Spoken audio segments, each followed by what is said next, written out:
Allez, bah, écoutez, après cette introduction qui a déjà soulevé, ouvert beaucoup des pistes des sujets qu'on va aborder pendant la journée, je vous propose qu'on accueille notre premier intervenant. Je crois qu'il est connecté, donc tout va bien. Son nom éveillera forcément des souvenirs chez vous si vous avez déjà étudié ou travaillé sur les sujets liés au management ou au leadership.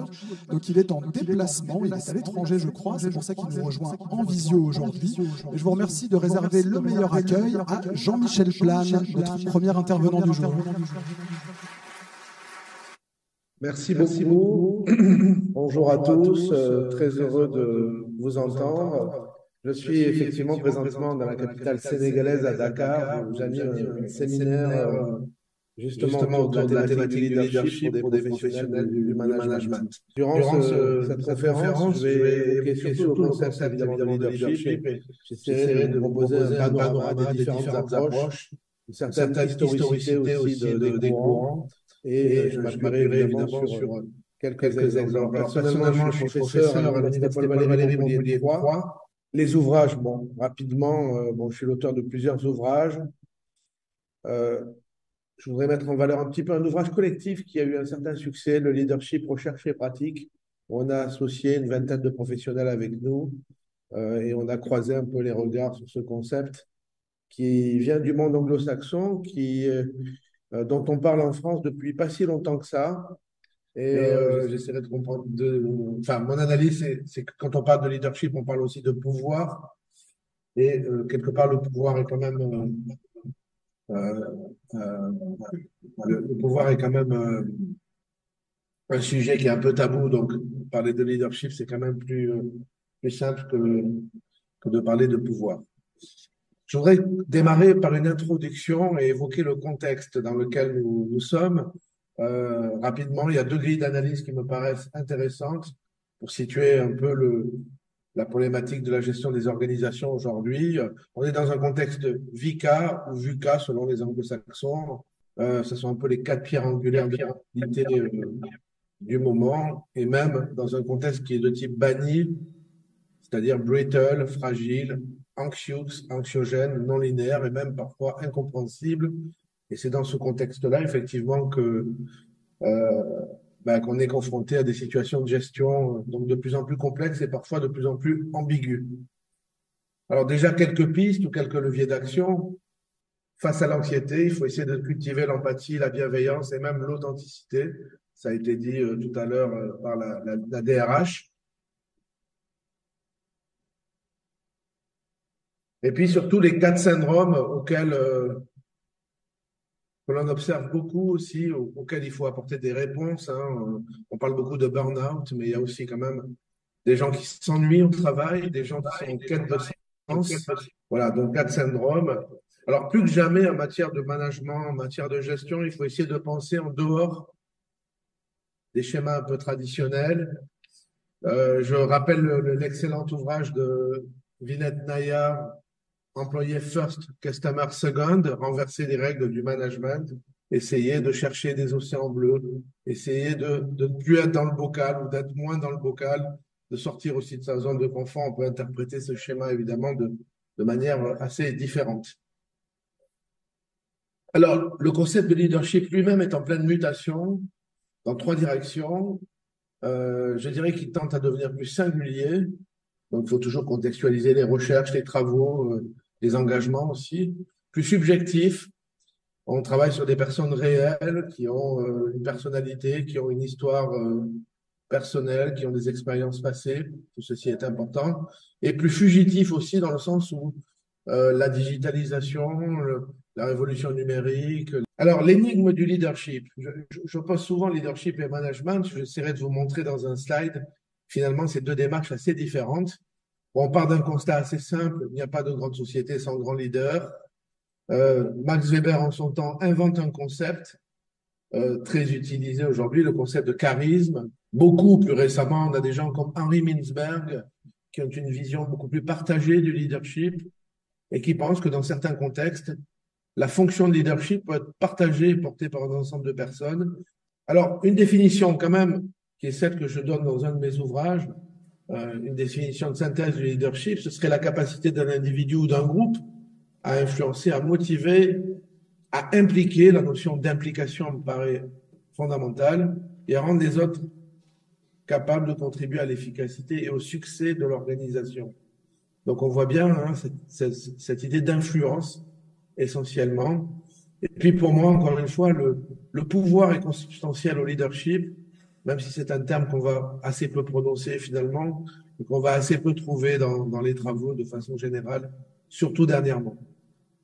La dimension symbolique aussi, c'est Weber qui disait il faut partir de l'imaginaire pour comprendre le réel, mais c'est vrai que dans le leadership, il y a une dimension symbolique. On a parlé tout à l'heure du servant leader, de celui qui est au service des autres, de celui qui a une action réelle mais aussi symbolique. L'imaginaire des collaborateurs, c'est aussi ce que les gens croient. Et ce que les gens croient, c'est fondamental, au-delà même du réel. Alors justement, la distinction management et leadership qui me paraît importante de rappeler ici, et quand on lit, quand on insiste sur ces définitions, on voit bien qu'il y a des différences importantes. Hein. Le leader, c'est plutôt quelqu'un de rationnel qui va administrer de manière efficace et efficiente des ressources. C'est quelqu'un qui va chercher qui va être respecté plutôt pour ce qu'il est, alors que le leader, il y a une dimension peut-être plus irrationnelle. Le leader, il a une vision dont on ne sait pas très bien d'où elle provient d'ailleurs. Hein. Mais cette vision, elle peut être capable de mobiliser dans un certain nombre de cas, elle peut être inspirante.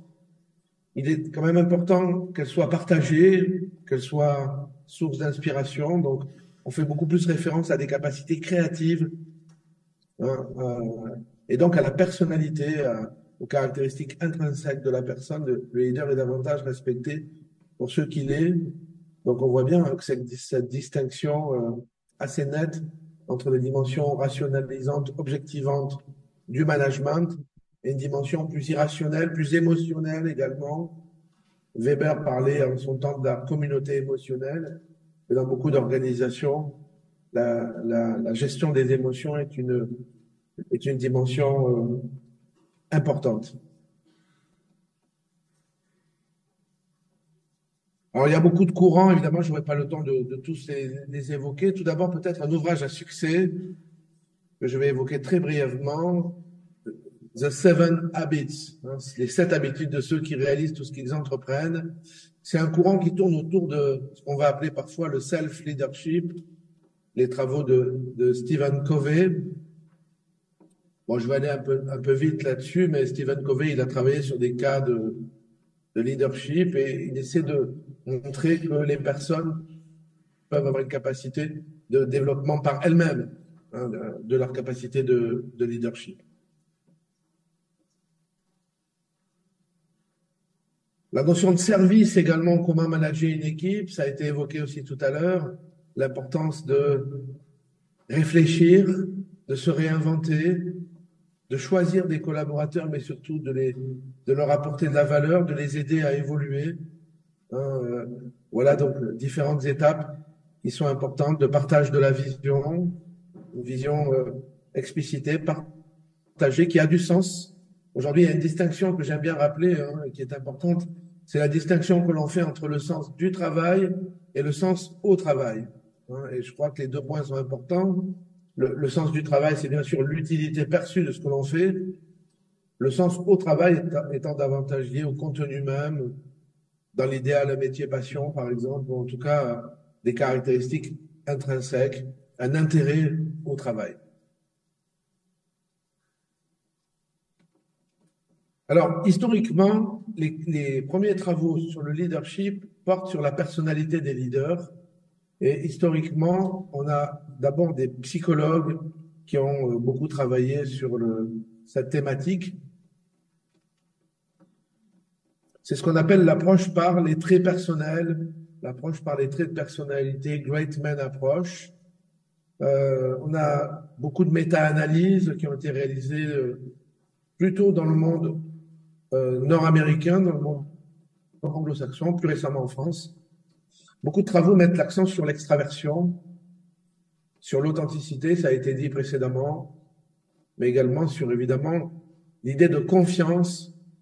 Les anglo-saxons ont d'ailleurs deux termes à propos de la confiance. Ils ont trust and confidence.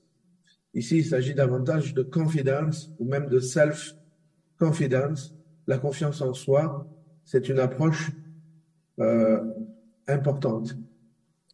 Je pense que mes slides seront diffusés, hein, donc vous pourrez évidemment regarder ça de façon plus détaillée pour ceux qui le souhaitent.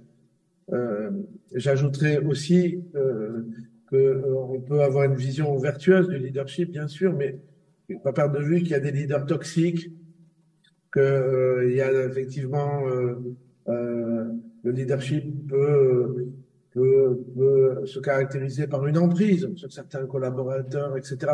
Donc, il y a évidemment aussi un dark side, hein, une part plus sombre dans l'analyse, dans les observations que l'on peut faire. Donc, certes, nous, on va plutôt prôner des approches de type servant leadership.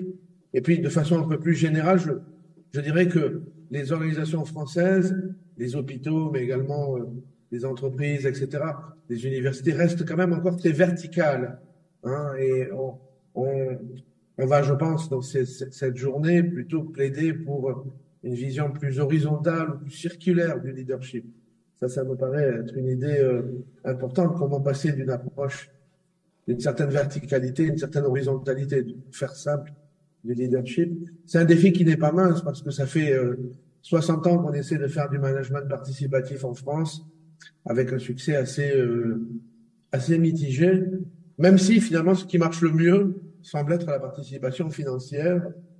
Nous distribuons quand même des milliards, enfin les organisations distribuent au titre de la participation et de l'intéressement des milliards quand même aux salariés, ce qui est une bonne chose.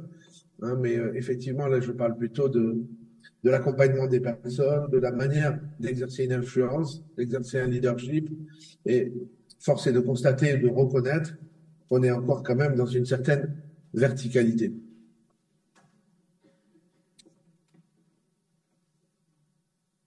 Donc, les caractéristiques personnelles des leaders, ici, on a une méta-analyse qui a été réalisée par John Bass, qui met l'accent sur différentes dimensions, y compris la capacité à résister au stress, qui aujourd'hui me paraît fondamentale, la volonté effectivement d'exceller, d'exercer des responsabilités, la quête de sens, la quête de pouvoir aussi également. On a les théories liées aux traits de personnalité, on a un deuxième groupe de théories que l'on va appeler les théories comportementales du leadership. La grille la plus célèbre, très rapidement, c'est celle de Black and Moulton, qui me paraît intéressante, notamment le mot compromis me paraît intéressant aujourd'hui. Le leader, c'est aussi celui qui arrive à trouver des compromis, qui arrive à négocier.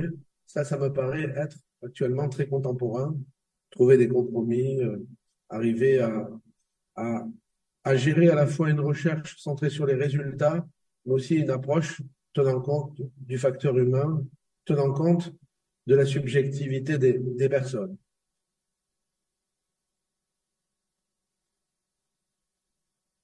Un autre modèle très important, l'approche situationnelle du leadership, qui prend la forme d'une cloche.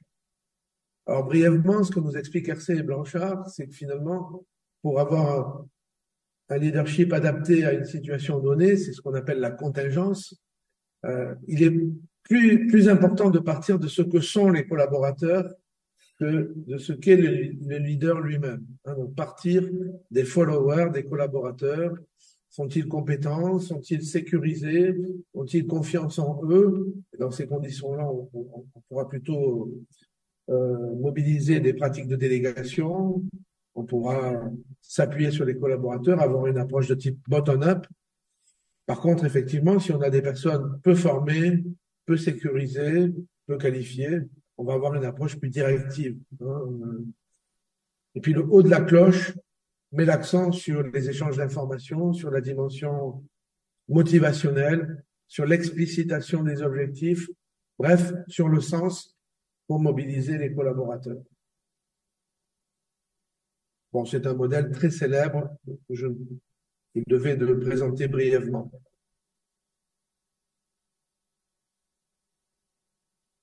Une autre dimension développée par Yeton et Vroom qui me paraît utile pour la réflexion, d'une part l'idée de facilitateur, l'idée de flexibilité aussi, j'ai parlé d'agilité tout à l'heure, l'heure est à l'agilité, c'est-à-dire à l'hyperflexibilité, à l'hyperadaptabilité, mais j'aime bien aussi la distinction qu'il y a entre la maturité psychologique et la maturité professionnelle.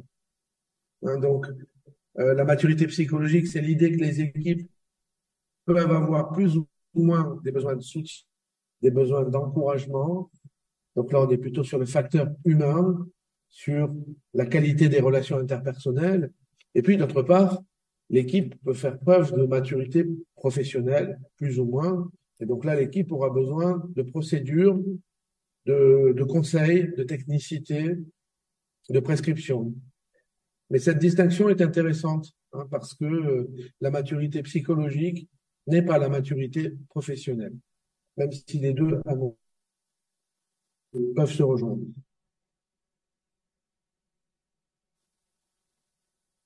Des approches plus contemporaines du leadership, pour terminer cet exposé. Tout d'abord, des travaux autour de ce qu'on appelle le leadership transformationnel par opposition au leadership transactionnel. Le leadership transformationnel reposerait sur la figure de ce qu'on va appeler le leader transformateur, qui est plutôt un bâtisseur, qui a un projet à long terme, qui a une vision et qui cherche à développer la structure, la confiance et du développement organisationnel par opposition à une approche plus classique fondée sur des transactions à court terme et sur la recherche et l'obtention d'incitations et de récompenses. Donc, il y a quelques grandes figures de bâtisseurs dans beaucoup de domaines d'activité.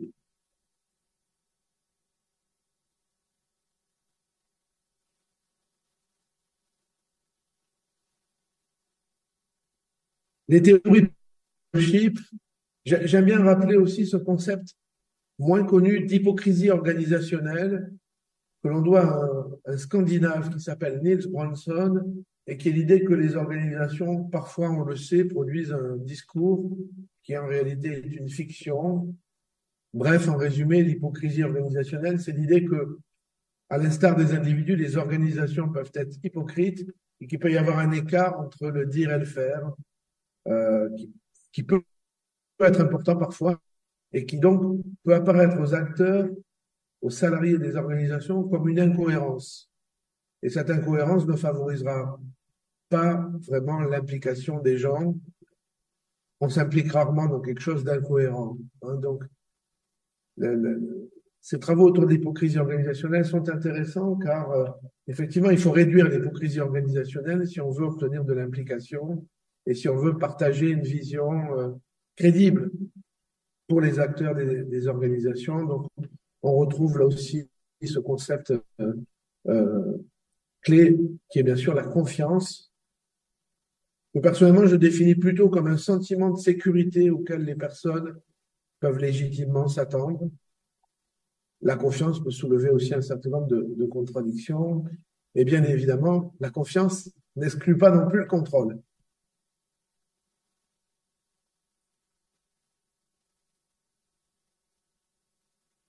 Je ne vais pas vous abreuver d'auteurs, mais il y a quand même 3 auteurs clés.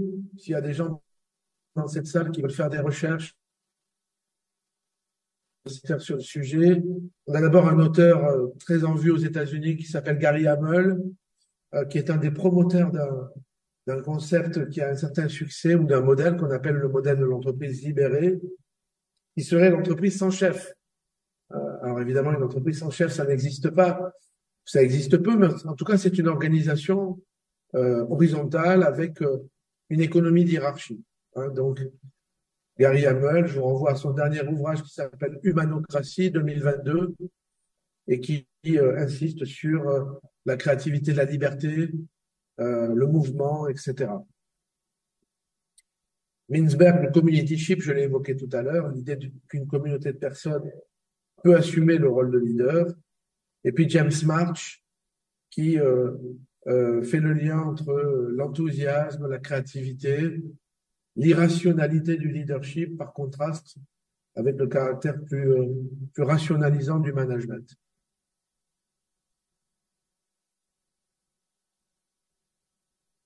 Quelques courants pour terminer, en espérant que je ne suis pas trop long ou trop rapide.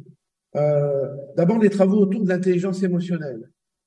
Là, il y a actuellement des thèses en cours, des thèses soutenues, des gens qui réfléchissent sur la relation qu'il y a entre leadership et émotion dans un monde qui est quand même très émotionnel. J'ai fait référence au contexte VICA et au contexte Bani en début d'exposé.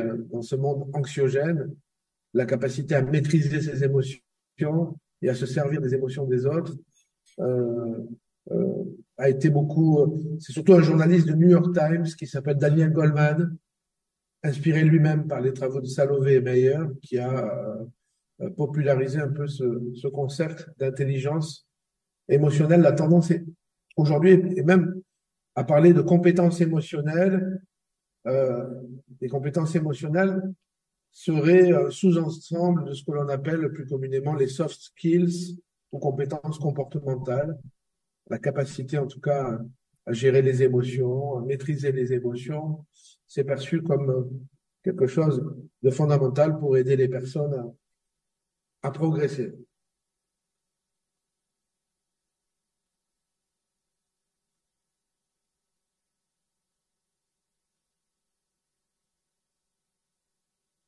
Quelques mots, même si ça a été évoqué tout à l'heure, autour du servant leadership, que l'on doit aux travaux de Robert Greenleaf, fondateur en 70, puis en 2002.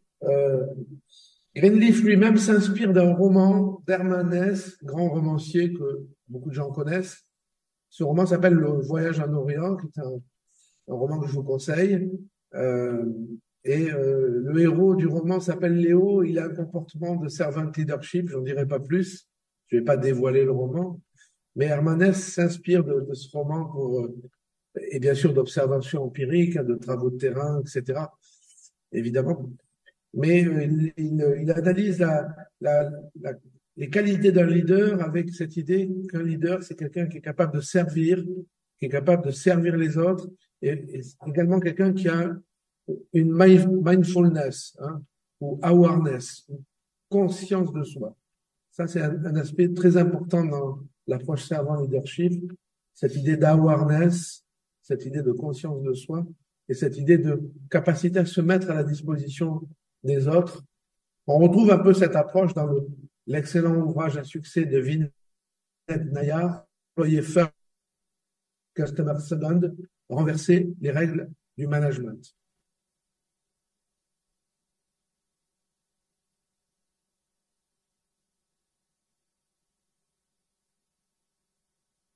Donc, une approche à la fois plus éthique, plus authentique et plus empathique du leadership dans une vision circulaire et horizontale, assez éloignée culturellement au modèle français, puisque le modèle français, culturellement, c'est plutôt l'idée de pyramide of people, un modèle de tradition militaire, élitiste, avec une structuration par les qualifications, dont on a du mal à sortir, hein, incontestablement, et en même temps, on a du mal à avoir des organisations dans lesquelles dans lesquelles on va obtenir davantage de participation. Même chose sur l'idée d'un leadership partagé. Je voudrais terminer l'exposé par des travaux peut-être plus incertains, mais qui, moi, me passionnent quand même, autour du leadership spirituel. Ce sera le dernier courant que j'évoquerai brièvement. Je fais personnellement partie d'un groupe de travail sur Paris qui s'intitule Management et Spiritualité, animé par mon amie Catherine Voynet-Fourboul, qui est maître de conférence à l'Université Paris 2 et qui rassemble autour d'elle, paradoxalement, beaucoup de professionnels qui viennent réfléchir autour de spiritualité et management, spiritualité et leadership. Et finalement, ce groupe a un certain succès. Alors, la spiritualité faisant plutôt référence à l'esprit, hein, et on essaie de faire le lien entre surtout la qualité de vie au travail, le bien-être au travail et le leadership. sur le plan des auteurs, on a les travaux fondateurs et l'article fondateur de Louis Frail. Et en France, on a l'ouvrage de Catherine Voynet, que j'ai cité tout à l'heure, qui est intéressant, qui s'intitule « Diriger avec son âme ». Donc Catherine Voynet s'appuie sur des expériences de dirigeants, et notamment de dirigeants du CAC 40. À certains égards, l'idée d'un leadership spirituel rejoint un peu l'approche servant leadership autour de l'idée de mindfulness, autour de cette idée donc d'awareness, de prise de conscience de soi, mais également autour de l'idée de dévouement créatif et d'humanisme. Hein, donc l'idée d'humanisme et gestion qui est pas forcément une idée toujours facile à défendre, tant il y a des conflits d'intérêts et des rivalités dans les organisations, on le sait. En conclusion, je dirais qu'une approche du leadership contemporaine aujourd'hui est plutôt pour davantage en phase avec ce qu'on appelle la plénitude d'un individu, l'importance de l'humanisme, je l'ai dit, et puis peut-être aussi avoir des personnes qui soient plus résilientes et des organisations plus résilientes compte tenu des différentes crises que l'on a connues et que l'on connaît, compte tenu des fortes incertitudes d'un monde, le moins que l'on puisse dire, et qu'il est quand même anxiogène. Et donc, j'aime bien cette belle formule de Winston Churchill pour illustrer. C'est quand la nuit est profonde que les étoiles brillent. Je vous remercie pour votre attention. On peut prendre quelques questions pour le professeur Plane. Oui, monsieur là-haut.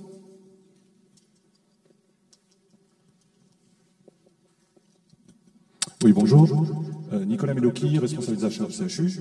Vous avez évoqué le leader toxique. Est-ce qu'on peut considérer que c'est toujours un leader?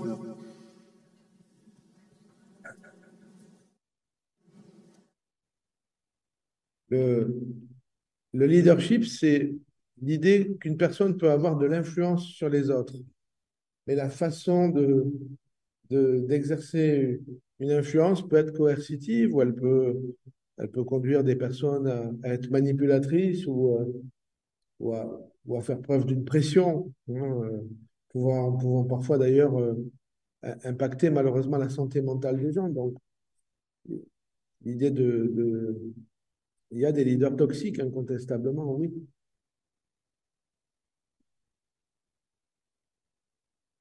Le leadership n'est pas nécessairement vertueux. Une dernière question peut-être, puis après on libérera le professeur.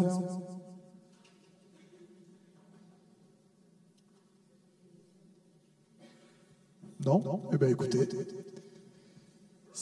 s'il n'y a plus de questions. Écoutez, merci beaucoup professeur. Merci à vous.